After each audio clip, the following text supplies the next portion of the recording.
ఈ సినిమా ప్రతి క్షణం ఉత్కంఠభరితంగా ప్రతి నిమిషం ఆశ్చర్యపరిచే ఎలిమెంట్స్తో చాలా ఇంట్రెస్టింగ్గా ఉంటుంది. అందులోనూ ఈ సినిమా గురించి ఏ చిన్న ఇంట్రడక్షన్ ఇచ్చినా స్పాయిల్ అయిపోతుంది. అందుకనే డైరెక్ట్గా మూవీలోకి వెళ్ళిపోదాం. ఒక ఇంట్లో పోలీస్ విచారణ జరుగుతూ ఉంటుంది. ఆ ఇంట్లో ఒక భయంకరమైన హత్య జరిగింది. వృద్ధ దంపతులు ఇంకా వారి తోటమాలి చనిపోయారు. కానీ ఆశ్చర్యం ఏమంటే ఆ ఇంట్లో బలవంతంగా లోపలికి వచ్చిన ఆనవాళ్ళు ఏమీ లేవు. దీర్ఘంగా గమనించి చూస్తే ఆ ఇంట్లో ఉన్న వాళ్ళే బయటికి పారిపోవడానికి ప్రయత్నించినట్టుగా తెలుస్తుంది.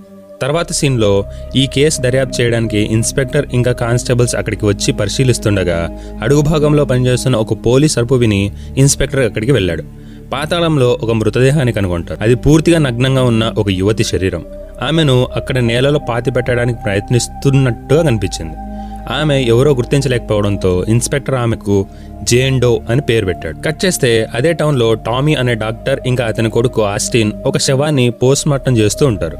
ఆ మృతదేహం చూడడానికి చాలా భయంకరంగా ఉంటుంది. అయితే ఈ వృత్తిలో టామీ కుటుంబం గత 3 తరాలుగా ఉంది. ఇప్పుడు టామీ తన అనుభవాన్ని తన కొడుకుతో పంచుకుంటూ ఉంటాడు. ఇక్కడ మనం కన్ఫ్యూజ్ అవ్వకుండా ఉండడం కోసం టామీని డాడీ అని పిలుచుకుందాం.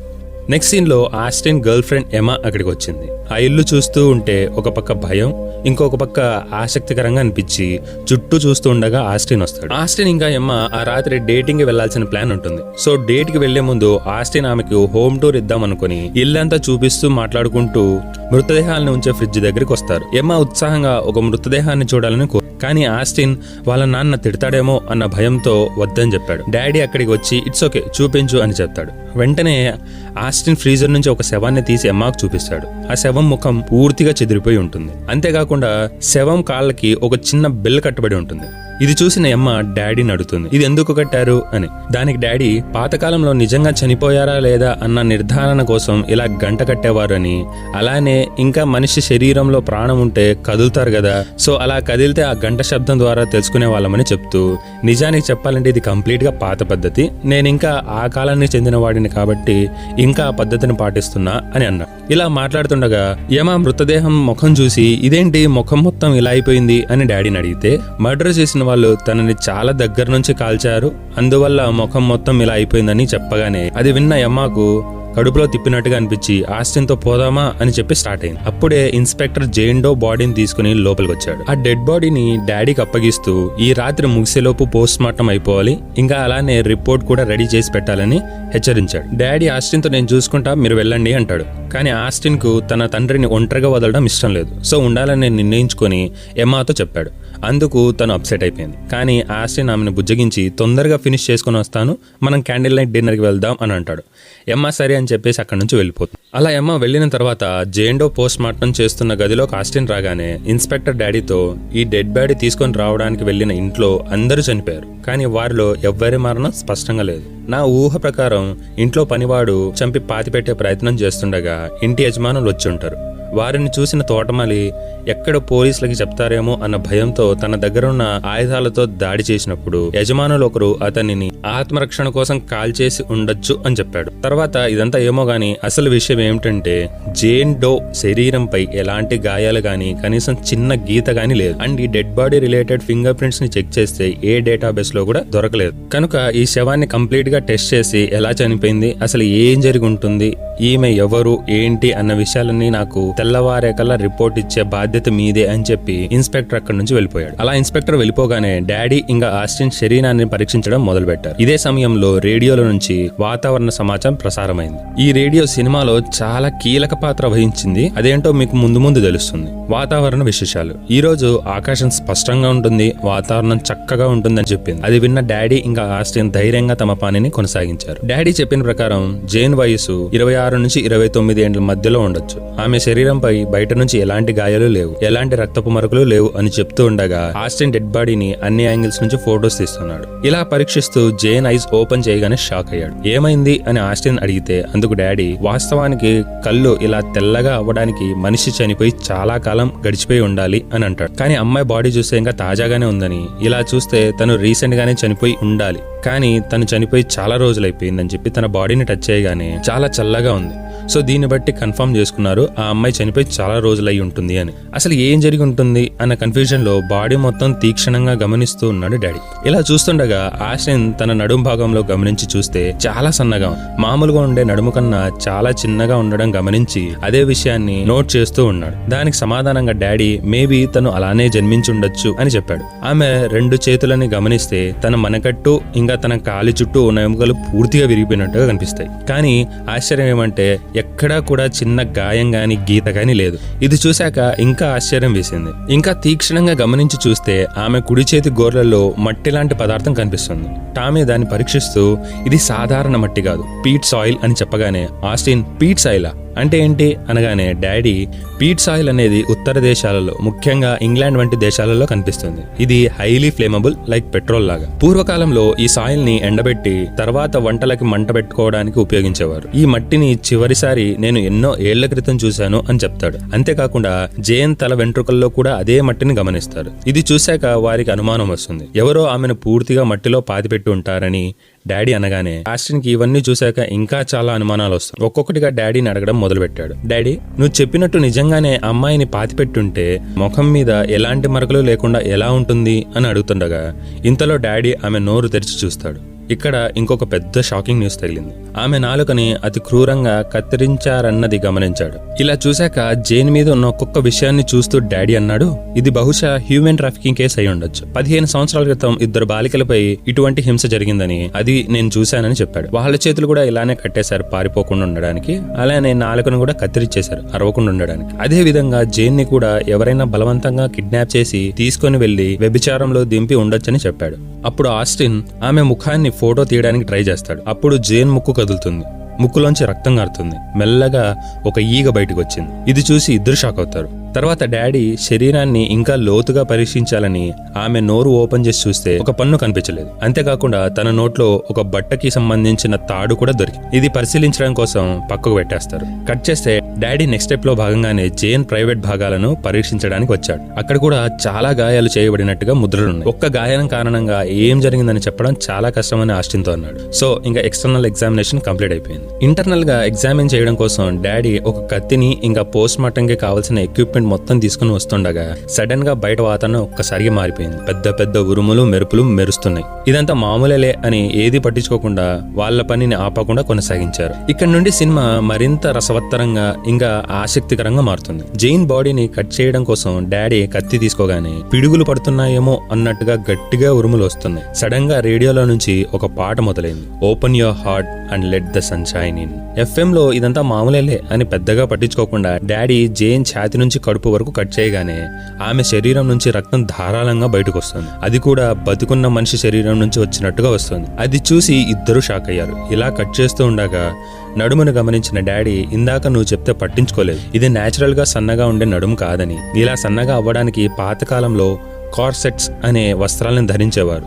అలా ధరించడం వల్ల అమ్మాయిల నడుము బాగా సన్నగా నాజుగ్గా కనిపించడం కోసం బాగా బిగుసుగా ఉండే బట్టలు వేసేవారని, అలా ఎక్కువగా వేసుకొని వాళ్ళ నడుము ఇలా అయింది అని చెప్పాడు. అప్పుడు ఆస్టిన్, అయితే ఆ కార్సెట్ అనేవి కొన్ని వందల సంవత్సరాల క్రితం ఫ్యాషన్ కదా అని అడుగుతుండగా డాడీ ఆమె రిబ్స్ ని కట్ చేసి ఊపిరితిత్తులను పరీక్షించాడు. అది పూర్తిగా కాలిపోయినట్టుగా ఉంటాయి. అది చూసిన ఆస్టిన్, బాగా స్మోక్ చేసే అమ్మాయి ఏమో అందుకే అలా అయ్యాయేమో అని అనగానే డాడీ, ఒక మనిషి తన జీవిత కాలంలో అంటే సుమారు 30 సంవత్సరాల పాటు ప్రతిరోజు 10 సిగరెట్లు తాగినా ఇలా కాలిపోయాయి అంటే కంప్లీట్ గా దహనం చేసుంటేనే ఇలా అవుతాయి అని చెప్పాడు. కానీ ఆశ్చర్యం ఏమంటే జైన్ శరీరంపై ఒక చిన్న మార్కు కూడా లేకపోవడం. ఇవన్నీ చూస్తుంటే డాడీకి ఏమీ అర్థం కావడం లేదు. సరే ఏదో ఒకటి చూద్దాం, ఎక్కడైనా క్లూ దొరకకపోదా అని తన గుండెను బయటికి తీసి పరిశీలిస్తుండగా గుండెపైన కత్తితో పొడిచిన మార్క్స్ స్పష్టంగా కనిపిస్తాయి. అదే తరహా గాయాలు ఇతర అంతర్గత అవయవాలపై కూడా ఉంటాయి.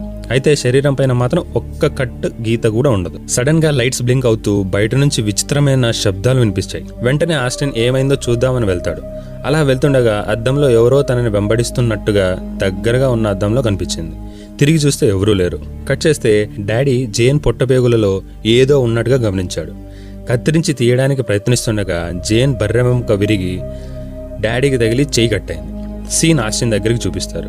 సౌండ్ ఎక్కడి నుంచి వస్తుంది అని గమనిస్తూ ఉండగా వెంటిలేటర్ నుంచి వస్తుందని మెల్లగా వెంటిలేటర్ దగ్గరికి వచ్చి చూడగానే సడన్ గా ఏదో తన పైన పడినట్టుగా అనిపించి కింద పడిపోతాడు. వెంటనే డాడీ అక్కడికి వచ్చాడు. డాడీని చూడగానే కాస్తంత ధైర్యం తెచ్చుకొని టార్చ్ వేసి చూస్తే లోపల వాళ్ళ పెంపుడు పిల్లి ఉంది. ఆస్టిన్ బయటికి తీసి చూశాడు. పిల్లికి పెద్దగా గాయమైంది. అది చూసిన డాడీకి చాలా బాధ వేసింది. అలా పిల్లి పడుతున్న బాధ చూడలేక ఆ బాధ నుంచి విముక్తి కలిగించాలని ఆ పిల్లి మెడ విరిచేశాడు. తర్వాత ఆ పిల్లిని దహనం చేసేశారు. కట్ చేస్తే వాళ్ళు మళ్ళీ బాడీని ఎగ్జామిన్ చేస్తున్నారు. ఇందాక పేక్ కట్ చేస్తూ ఆపేశారు కదా, ఇలా కట్ చేసి చూస్తే ఒక ఫ్లవర్ కనిపించింది. ఆ ఫ్లవర్ గురించి పాత పుస్తకాల్లో గమనించి చూస్తే ఇది జిమ్సన్ వీడ్ అని తెలిసింది. అయితే ఈ జిమ్సన్ ఫ్లవర్ అనేది చాలా శక్తివంతమైన మత్తు కలిగి ఉంటుంది. ఎలా అంటే ఆ ఫ్లవర్ ఒక్కటి ఉంటే చాలు మొత్తం మనిషిని ప్యారలైజ్ చేసేస్తుంది. అయితే ఈ ఫ్లవర్ కేవలం నార్త్ కంట్రీస్ లో మాత్రమే దొరుకుతుంది అని డాడీ చెప్పి ఆస్టిన్ కి అప్పగిస్తాడు. ఆ ఫ్లవర్ ని సేఫ్ గా ఒక ప్యాకెట్ లో భద్రపరచడానికి తీసుకెళ్తాడు. తర్వాత కాసేపు గ్యాప్ తీసుకుని మళ్ళీ వర్క్ కంటిన్యూ చేద్దామని స్టార్ట్ చేస్తుండగా ఉరుమురు మెరుపులు వస్తున్నాయి. అయితే ఈసారి మాత్రం చాలా గట్టిగా వచ్చాయి. సడన్ గా రేడియో ఇకపైన కుండపోత వర్షం కురియనుంది అని అనౌన్స్మెంట్ ఇచ్చింది. ఇది గమనించిన ఆస్టిన్ కి అనుమానం వచ్చింది. మొత్తం గుర్తు చేసుకుంటున్నాడు. మొదటగా పోస్ట్ మార్టం స్టార్ట్ చేసే ముందు రేడియో న్యూస్ రూపంలో వార్నింగ్ ఇచ్చింది. అలానే ప్రాసెస్ లో కూడా వార్నింగ్స్ ఇస్తూనే ఉంది. దీంతో ఆస్టిన్ కి అర్థమైపోయింది ఏదో తేడా జరగబోతోంది అని. వెంటనే డాడీతో మనం ఇంతటితో ఈ శవాన్ని పరీక్షించడం ఆపేసేయాలి అని అడిగాడు. కానీ డాడీ ఇన్స్పెక్టర్ ఎలా అయినా రేపటికంతా రిపోర్ట్ చేయాలని చెప్పాడు కదా అని చెప్పేశాడు. కావాలంటే నువ్వు వెళ్ళిపో, నేను చూసుకుంటా అని డాడీ చెప్పాడు. బట్ ఆస్టిన్ కి తండ్రిని ఒంటరిగా వదలడం ఇష్టం లేదు. సో కంటిన్యూ అయ్యాడు. తర్వాత పరీక్షలలో జేన్ ఇంటెస్టైన్స్ లో ఒక బట్టలో కప్పబడ్డ మనిషి పన్ను కనుగొంటారు. ఆ బట్టపై విచిత్రమైన గుర్తులు, రోమన్ అంకెలు ఉన్నాయి. బాడీలో డైజెస్టివ్ యాసిడ్ లో పడినా కూడా కరిగిపోలేదు. అది చూసి వారు ఆశ్చర్యపోతారు. ఆ బట్ట మీద ఉన్న సింబల్స్ కొన్ని రిలీజియస్ కి గుర్తుగా కనిపిస్తున్నాయి. ఇంకా ఏవేవో అక్షరాలు కూడా రాసింది. ఆ బట్టలో ఉన్న తాడు ఇంతకు ముందు జేన్ నోట్ లో కనిపించింది కదా, ఆ తాడు రెండు పర్ఫెక్ట్ గా మ్యాచ్ అయ్యాయి. తర్వాత ఇందాక ఒక పన్ను దొరికింది కదా, ఆ పన్నుని తీసుకుని డౌట్ వచ్చి జేన్ నోట్ లో మిస్ అయిన చోట పెట్టి చూస్తే పర్ఫెక్ట్ గా సెట్ అయింది. అంటే ఆమె పళ్ళు తీసి ఆ బట్టలో చుట్టి ఆమెతోనే బలవంతంగా మింగించారు. ఇవన్నీ చూసిన తర్వాత ఆస్టిన్ కి ఒక అనుమానం వచ్చింది. జేనును మతపరమైన బలిదానంగా వినియోగించారు అని చెప్తూ మొదటగా ఆమెని తాళ్లతో కట్టేసి తర్వాత నాలుకని ముక్కలుగా కట్ చేసేశారు. ప్యారలైజ్ కోసం జిమ్సన్ వీడ్ తినిపించారు. పళ్ళు తీసి ఆ సింబల్స్ ఉన్న బట్టలో చుట్టి మింగించేశారు. తర్వాత ఆమెను కత్తితో పొడిచి చంపారు. ఇదంతా చాలదన్నట్టు దహనం కూడా చేశారు అని చెప్పాడు. ఇంత క్రూరంగా తనని హింసించి చంపిన విధానం తెలుసుకుంటేనే ఆస్టిన్ ఇంకా డాడీకి బాధ, కోపం అనిపించింది. కానీ ఆమె శరీరం పూర్తిగా తాజాగా ఉండడమే వారికి షాకింగ్ గా ఉంది. ఇంతలో మళ్లీ రేడియోలో వాతావరణ వార్తలు స్టార్ట్ అయ్యాయి. ఈ వర్షంలో మిమ్మల్ని బహుశా ఎవ్వరూ బయట తీసుకురాలేరు అనే భయంకరమైన సందేశం వినిపించింది. అప్పుడు ఆస్టిన్ ఇది వాస్తవానికి ఏదో హెచ్చరికగా ఉంది, ఆమె రేడియో ద్వారా మనకి ఏదైనా చెప్పాలనుకుందేమో అని అంటాడు. ఏదో జరగబోతోందని బలంగా నమ్ముతున్నాను అని కూడా అంటాడు. ఇదే విషయాన్ని డాడీకి చెప్పి వెంటనే మనం ఇక్కడి నుంచి వెళ్లిపోవాలి అని అంటాడు. డాడీ ఇవేవి పట్టించుకోకుండా శవ పరీక్ష కొనసాగించాలని నిర్ణయించుకుంటాడు. తర్వాత ప్రక్రియలో భాగంగా జేన్ తోలుని తీసి పరీక్షించాలి అని చెప్పి ఆస్టిన్ ని హెల్ప్ చేయని అడుగుతాడు. చేసేదేమి లేక డాడీతో పాటు స్కిన్ ని తీయడానికి హెల్ప్ చేస్తాడు ఆస్టిన్. ఆ స్కిన్ ని శరీరం మీద నుంచి తొలగించగానే గుండెల్లో భయం స్టార్ట్ అయింది. బాడీ ఇంకా స్కిన్ మీద బట్ట మీద ఉన్న సేమ్ సింబల్స్ కనిపించాయి. వెంటనే రూమ్ లో ఉన్న లైట్స్ అన్ని ఒక్కసారిగా పగిలిపోయి మొత్తం చీకటి కమ్మేసింది. బిత్తిరిపోయిన ఆస్టిన్ వెంటనే తన మొబైల్ టార్చ్ ఆన్ చేసి చూస్తే ఫ్రిడ్జ్ లో ఉన్న శవాలని మాయమైపోయాయి. భయపడిపోయిన ఆస్టిన్ వెంటనే వాళ్ళ నాన్నని తీసుకుని రూమ్ లో నుంచి బయటకు వచ్చేసాడు. లిఫ్ట్ పవర్ లేక పనిచేయడం లేదు. వెంటనే డాడీ స్టోర్ నుంచి దారుంది, అక్కడ నుంచి వెళ్ళిపోదాం పదా అని చూస్తే డోర్ లాక్ అయిపోయింది. అయినా కూడా తమ మొత్తం శక్తిని ఉపయోగించి డోర్ ని తీయడానికి ట్రై చేస్తే డోర్ మీద చెట్టు కొమ్మ పడిపోయి ఉంది. ఆస్టిన్ పోలీస్ ఇన్స్పెక్టర్ కి కాల్ చేద్దామని ట్రై చేస్తుంటే ఫోన్ లో సిగ్నల్స్ లేవు. అప్పుడు డాడీ తన ఆఫీస్ లో ల్యాండ్ లైన్ ఉంది, దాని నుంచి ట్రై చేద్దాం అని చెప్పి ఆస్టిన్ ని తీసుకుని మెల్లగా అక్కడి నుంచి వెళ్తుంటే ఎవరో నడుచుకుంటూ వస్తున్న శబ్దం వినిపిస్తోంది. భయంగా పరిగెత్తుకుంటూ ఆఫీస్ లోకి వచ్చేసి లాక్ చేసుకున్నారు. ల్యాండ్ లైన్ నుంచి ఇన్స్పెక్టర్ కి ఫోన్ చేశాడు డాడీ. లక్కీగా ఫోన్ ఆన్సర్ చేశాడు ఇన్స్పెక్టర్. బట్ ఆ లక్ కూడా హ్యాండ్ ఇచ్చింది, సిగ్నల్స్ సరిగ్గా లేవు. ఇప్పుడు ఇద్దరు ఇంట్లో కంప్లీట్ గా లాక్ అయిపోయారు. ఎలాగైనా ఇక్కడ నుంచి తప్పించుకోవాలని ఆస్టిన్ అటు ఇటు తిరుగుతుంటే సడన్ గా మృతదేహం కాళ్లకు ఉన్న గంటల శబ్దం వినిపించాయి. మెల్లగా డోర్ దగ్గరికి వెళ్తుంటే ఆ సౌండ్ కూడా డోర్ దగ్గరికి వస్తున్నట్టుగా వినిపిస్తుంది. ఒక్కసారి చెక్ చేద్దాం అని డోర్ కింద నుంచి చూశాడు ఆస్టిన్. మృతదేహం కాళ్ళు కనిపించింది. సడన్ గా డోర్ ని డబా కొట్టడం స్టార్ట్ చేసింది ఆ డెడ్ బాడీ. గుండెకాయ నోట్లోకి వచ్చినంత పని అయిపోయింది. వెంటనే అక్కడ ఉన్న హెవీ మెటల్ తెచ్చి డోర్ కి అడ్డంగా పెట్టేసి ఆ దయ్యాన్ని లోపల రాకుండా అడ్డుకోవడానికి ట్రై చేస్తున్నారు. ఉన్నట్టుండి డోర్ ని కొట్టడం ఆపేసింది దయ్యం. అప్పుడు ఆస్టిన్ ఇదంతా ఆ జైన్ వచ్చినప్పటి నుంచి స్టార్ట్ అయిందని, అంతవరకు ఎలాంటి ప్రాబ్లమ్స్ లేకుండా ఉన్నిందని చెప్పడానికి ట్రై చేస్తున్నా కూడా డాడీ మాత్రం అలాంటిదేం లేదు, నువ్వు ఊరికనే భ్రమలో ఉండొద్దు అంటూ కొట్టిపడేశాడు. డాడీ చేయి కట్ అయిపోయింది కదా, అది చూసుకొని అక్కడి నుంచి బ్లడ్ వస్తుంటే క్లీన్ చేసుకుందామని బాత్రూమ్ లోకి వెళ్ళాడు. అక్కడ కర్టెన్ వెనకల ఎవరో ఉన్నట్టుగా అనిపించింది. మెల్లగా తీయడానికి వెళ్తుంటే ఆస్టిన్ కి ఆ కర్టెన్ వెనక ఏదో నీడలాగా అనిపించింది. వెంటనే అరిచాడు. అరిచేలోపు కర్టెన్ తీసేశాడు డాడీ. అక్కడ ఏమీ లేదని ఊపిరి తీసుకునే లోపు వెంటనే వెనక నుండి ఎవరో డాడీని లాక్కపోయి బాత్రూమ్ లో లాక్ చేసేశారు. డాడీని ఫుల్ గా కొట్టేసి పడేశారు. ఈ లోపు డోర్ ఓపెన్ చేసుకుని లోపలికి వచ్చేసాడు ఆస్టిన్. దెబ్బలతో మూలుగుతున్న డాడీని పైకి లేపి దెబ్బలు మొత్తానికి ఆయింట్మెంట్ రాస్తుంటే అప్పుడు డాడీ అవును బేట, నిజంగానే దయ్యం ఉన్నట్టే ఉంది అని జేన్ ని ఒప్పుకున్నాడు. మెల్లగా ఎలాగోలాగా పోస్ట్ మార్టం రూమ్ లోకి వచ్చేశారు.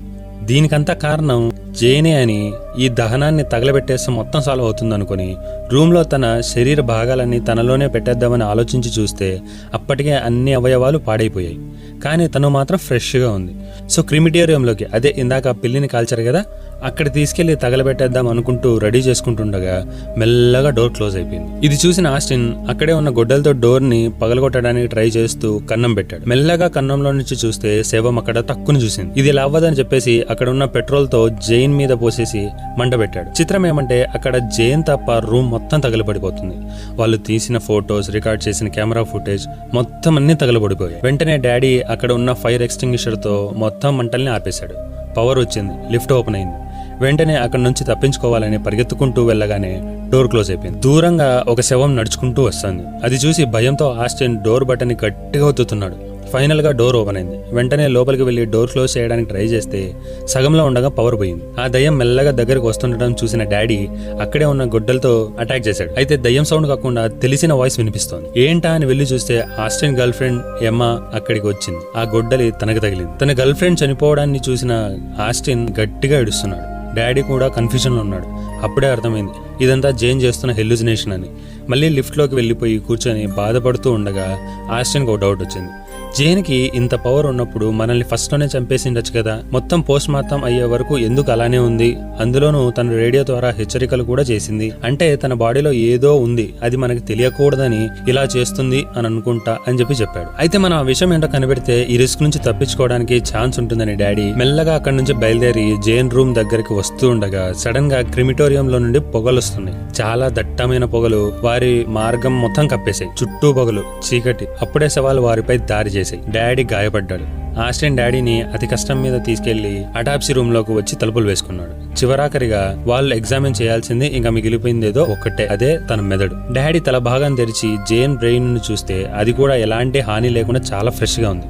డౌట్ తో బ్రెయిన్ లో ఒక పార్ట్ తీసి ఆస్టిన్కి ఇచ్చాడు. దాన్ని మైక్రోస్కోప్ లో టెస్ట్ చేస్తే మైండ్ చెడిపోయే విషయం తెలిసింది. అదేంటంటే జేన్ మెదడు పూర్తిగా సజీవంగా పనిచేస్తుంది. అంటే ఇంతవరకు చేసిన ప్రక్రియలో భాగంగా కత్తిరించిన ప్రతి అవయవపు బాధని తను అనుభవిస్తూ ఉండింది. నిజానికి ఆమె పారాలసిస్ అయి ఉంది కానీ చనిపోలేదు అన్న విషయం తెలియగానే ఆస్టిన్ ఇంకా డాడీ ఫ్యూజ్ ఎగిరిపోయాయి. ఆమె బ్రతికే ఉంది కానీ ఎలా అని ఆలోచిస్తూ ఉన్నాడు ఆస్టిన్. అప్పుడు డాడీ తనలో ఏదో శక్తి ఉందని, ఆ శక్తి తనని ఇంకా బతికిస్తుందని చెప్పాడు. అప్పుడే ఆస్టిన్ తన ఇంటెస్టైన్స్ లో దాచిన బట్టను అనుకోకుండా మడిచి చూస్తాడు. అందులో రోమన్ అంకెలు కనిపించాయి. వాటిని కలిపితే లివిక్టస్ 20 అనే పదం వస్తుంది. డాడీ వెంటనే బైబిల్ తెరిచి చూస్తాడు. లివిక్టస్ చాప్టర్ 20 చూస్తూ ఉండగా ఇంకొక విషయం ఆ బట్ట మీద ఉంది. అదేంటంటే 1693. ఈలోపు డాడీ బైబిల్లో ఏముందో చదివాడు. ఏవైనా మానవుడు లేదా స్త్రీ మంత్రశక్తులు ఆత్మలతో సంబంధం పెంచుకుంటే వారిని రాళ్లతో కొట్టి చంపాలి, వారి చావుకి వారే బాధ్యులు అని రాసింది. అప్పుడు ఆస్టిన్ కి ఒక విషయం గుర్తుకొచ్చింది. 1693లో ఇంగ్లాండ్, అమెరికాలో చాలా మంది కన్నెమ్మాయిల్ని సజీవంగా పాతిపెట్టారని, అది కూడా వాళ్ళు మంత్రగత్తెలు అనే అనుమానంతో ఇలా చేశారని మా చరిత్ర పాఠాలలో ఈ స్టోరీ ఉందని, దానికి సేలం విచ్ ట్రయల్ అని కూడా పిలుస్తారని డాడీతో అన్నాడు. అప్పుడు డాడీ ఆమెను దయ్యం అనుకుంటూ చిత్రహింసలు ఇంకా ఎన్నో బాధలు పెట్టి చంపేశారు. కానీ అన్యాయపు బాధలో ఉండగా తెలియని ఒక విచిత్రమైన శక్తి సహాయం చేసి ఉండొచ్చని, ఆ శక్తి వల్లే తిను మాంత్రికురాలు అయి ఉంటుంది, ఆ మంత్రాలను ఉపయోగించి ఇంతవరకు బతికే ఉండొచ్చని అన్నాడు. ఆస్టిన్ అయితే మనల్ని ఎందుకు చంపాలనుకుంది, మనం ఏం తప్పు చేశాం అని అంటూ అడిగాడు. అందుకు డాడీ మనం ఈమెకి చేసిన ప్రతిదీ జైన్ ఫీల్ అయింది, సో మనం కూడా ఆ పెయిన్ ని ఫీల్ అవ్వాలని అనుకుంటుందని చెప్పాడు. అప్పుడు డాడీ తన ఛాతిని చూపిస్తాడు. అక్కడ జైన్ శరీరంపై ఉన్న అవే గుర్తులు ఏర్పడాయి. ఇప్పుడు తలుపు బయట మళ్ళీ శవం వచ్చి గట్టిగా కొడుతుంది. ఆస్టిన్ డోర్ ని ఆపడానికి వెళ్ళాడు. డాడీకి అర్థమైపోయింది జైన్ ఇంకా వదిలిపెట్టదు అని. దీంతో డాడీ ఓ నిర్ణయం తీసుకుంటాడు. ఆమెతో మాట్లాడాలనుకొని, నేను పెట్టిన నొప్పి ఏదైతే ఉందో అదంతా నా మీద చూపించు, అయితే ఇందులో నుండి నా కొడుకును వదిలే, నన్ను తీసుకో అని జేన్కి ప్రత్యక్షంగా అంటాడు. అప్పుడు గదిలో మౌనం ఏర్పడింది. తర్వాత జేన్ తన బాధను మొత్తం డాడీ శరీరానికి బదిలిస్తుంది. టామీ చేతులు కాళ్ళు విరుగుతాయి, అతని కళ్ళు తెల్లబడిపోయాయి, అతని శరీరం శిథిలమవుతుంది. ఇలా అవుతుండగా జేన్ శరీరం మళ్ళీ మామూలు శరీరంగా మారుతోంది. కట్ అయిన కాళ్ళు సెట్ అవుతున్నాయి, కట్ చేసిన స్కిన్ నార్మల్ అవుతుంది.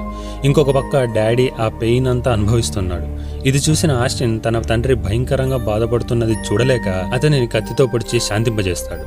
డాడీ మరణంతో అన్నీ ప్రశాంతంగా మారినట్టే అనిపిస్తుంది. జేన్ శరీరం సగం వరకు కోరుకుంటుంది.